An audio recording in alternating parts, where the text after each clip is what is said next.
The sun is shining again. You know what that means? It's time to criticize Marvel. I'm kidding. Those guys are rich. They can handle it.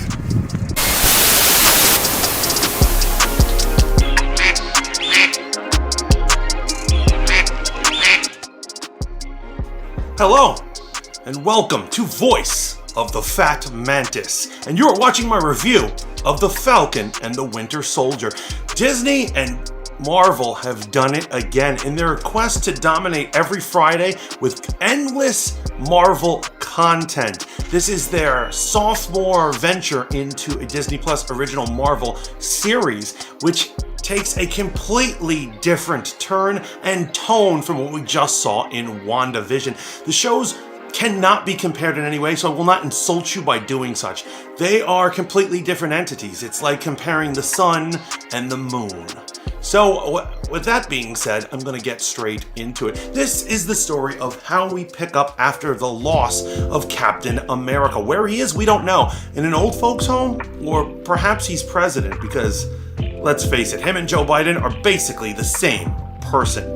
The tone of the series takes on the super spy thriller tone and themes presented in The Winter Soldier, Captain America the First Avenger, and Captain America Civil War, and they do it excellently. I think it's a fun genre. As I've always said, there are three types of Avengers going on here. So there are science bros, people who get their powers through scientific means and are brainiacs, Mistos, people who get their powers through magic, mysticism, the ancient gods, and the such. And then there are G.I. Joes, people who go through paramilitary experimentation and have to circumnavigate the espionage world of the military. And this is the latter, or the former. Whichever one it is, they are G.I. Joes, and they do it splendidly. The story starts off with Falcon, and it starts off in a pulse-pounding action sequence that very much plants Falcon as the main character of our series. He's no one's sidekick anymore. The scene was excellent, although I do believe that Batroc the Leaper, played by George St. Pierre, was misused. He was miscast, basically. He's there for an action sequences that uses very little actual practical fighting, and that's really George St. Pierre's specialty. Let's face it, he is not a thespian. However, it was a great action sequence, and I really enjoyed it. After this sequence is over, we follow Sam and the great weight that falls on his shoulder having the Captain America shield, and how he can live up to the mantle of Captain America, and he doesn't want it. Falcon makes the stupidest mistake a human being can possibly make when he hands over Captain America's one-of-a-kind, invincible super shield that is a symbol of America, and hands it over to the federal government so they can lock it up in a cage and be shown as a museum piece. Because after everything Sam Wilson has been through, it makes sense that he would trust the government. After all, he was involved in a situation where half the government agencies that he worked for or were working under turned out to be actually Hydra. The government also seemed to be trustworthy when they created the superhuman Civil War, and yet for some reason he still thinks it's a good idea to hand the shield over. Way to go, Sam. Also, if Captain America wanted his shield to be in a museum, he would have given it to them. But he gave it instead to Sam Wilson to take up his mantle, not to hide from it. This show very much relies on the theme of confidence, or lack thereof. While our main hero, Falcon, is having confidence problems living up to be the mantle of Captain America and being a superhero, our other hero, the Winter Soldier, James Buchanan Barnes, has lacking confidence in being just a regular human. He doesn't know how to be anything other than a killer and a warrior. And it's very interesting, and I honestly think it's strange that such handsome men would ever have problems with confidence. Look at these guys, man. As we all know, good-looking people rule the world. However, they're not convinced of this. Will they find confidence in who they should be? We will find out. The show also relies heavily on the theme of family.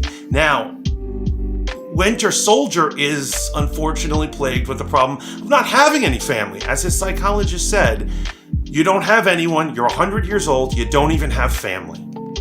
And that is it's heartbreaking. As the Winter Soldier has the situation where we get to see a soldier going through PTSD. What do you do once the war is over? He embraces the concept of vigilantism, going after the people who screwed him in life and messed with his head in the first place. However, he has to find a way to do it in a more gentler, more civilized way because he's a civilian at this point with pardon from the government. However, you can tell he's walking a tightrope because he really just wants to put bullets in enemies' heads. That is very clear.